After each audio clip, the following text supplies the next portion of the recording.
be part of your breathing.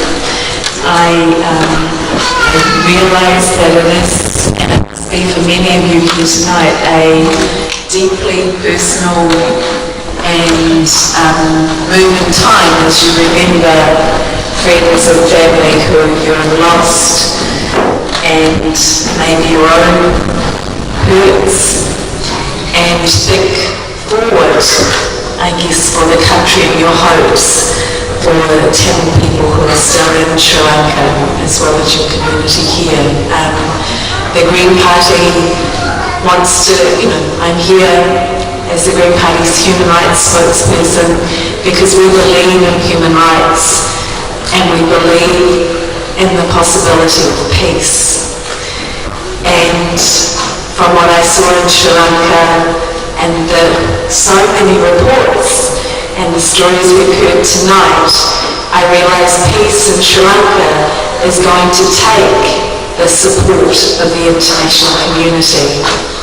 That what is happening there at the moment does meet that definition of structural genocide, and while some people may say that progress is starting to happen, we're also seeing President Rajapaksa sacking the Chief Justice and putting his own staff member into that position. We're seeing the President control the national human rights instruments, which were previously independent, and we've heard of the elections that happened that were not free and fair, and even then that the Tamil people who have been elected into those positions are not being given the power to do their job. And while the New Zealand government talks about not wanting to interfere with the independent Sri Lankan processes, I'm listening to the United Nations Human Rights Council and Navi Pilay's view that the internal processes that we have seen happening in Sri Lanka don't stand up to scrutiny. And that means if we can't trust the Sri Lankan government to be doing an honest process to hold people to account, then it requires the international community to stand in solidarity and ensure that there is a process, a genuine process towards reconciliation, so that there is a hope for peace. And that is my deep, deep hope for all of you. It was 5 years ago I was in my last job before coming into Parliament, and it feels like yesterday to me.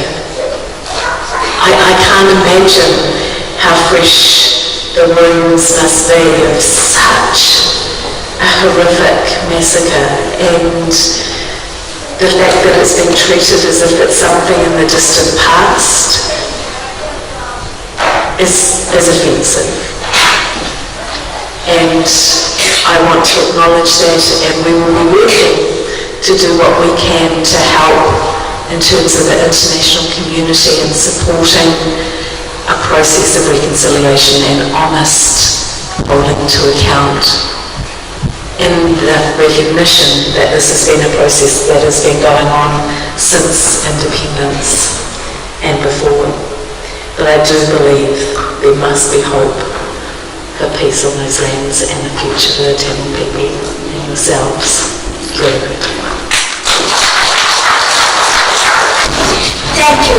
Now I'd like to call Honorable Head Lord Minister Forms of current Green Party to say a few words. அவர்களுக்கு நன்றியை தெரிவித்துக் கொண்டு மதிப்பிற்குரிய ஹெய்த் lock அவர்களை தங்களுடைய பதிவு செய்யுமாறு கேட்டுக்கொள்கிறேன்.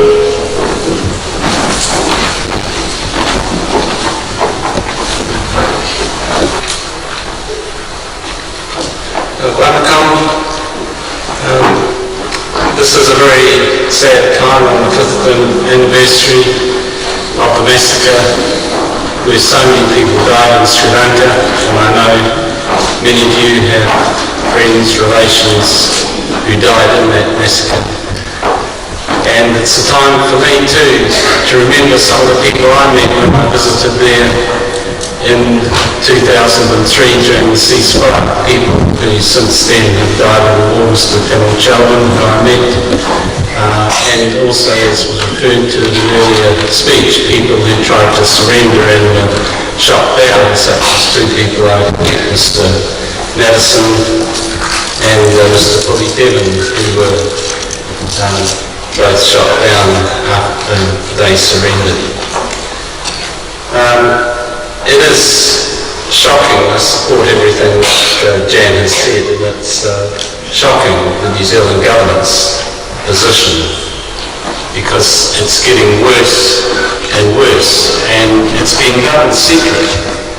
I didn't know about New Zealand consciously not sponsoring the UN Human Rights Council resolution calling for an independent and credible international inquiry mechanism.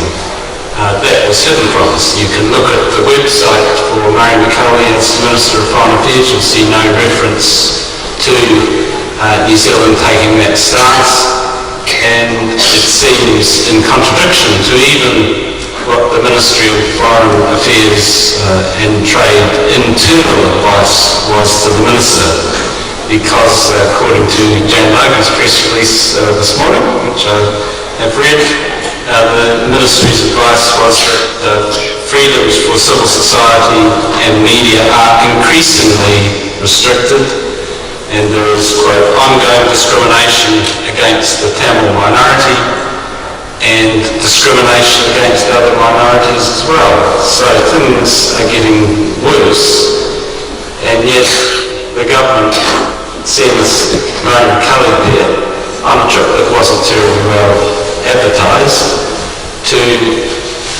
negotiate with the Sri Lankan government and be supported by the Foreign Minister of Sri Lanka, negotiate over dairy, airline access and things like that Jan has just mentioned.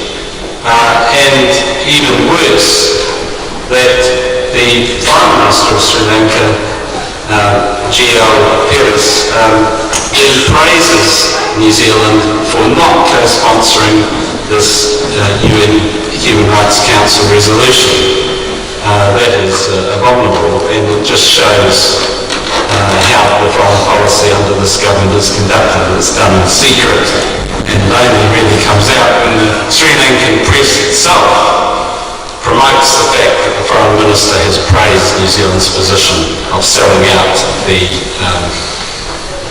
Tamil people. And at the very end of that tape that was played, where Murray McCully had sent in a statement in response to the questions asked by Radio New Zealand,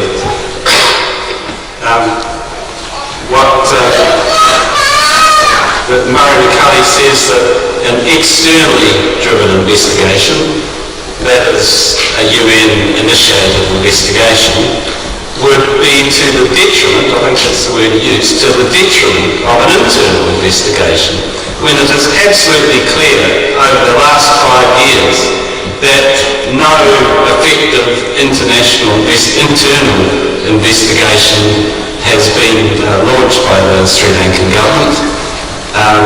And certainly no action has been taken on any of the investigations. In fact, things are getting worse and worse. So I think that we have to keep campaigning, exposing what's happened. It's great what Jan's done over the last few days and this morning with the press statement, and hopefully follow up that and get it out into the community to embarrass the New Zealand government over this really politically obscene approach to the rights of the Tamil people. Yes, I stand with you tonight, and I'm sure that other members of the Green Party, and particularly Jan, of course, will be continuing to carry out campaigns on this issue. And just to finish up, I'd like to invite Barry Coates up here. The reason to explain to you, Barry, is that some of you already know. He's the local Green candidate, that is the Green candidate from the Mount Roskill electorate, where many Tamil people live, and we're holding this meeting tonight.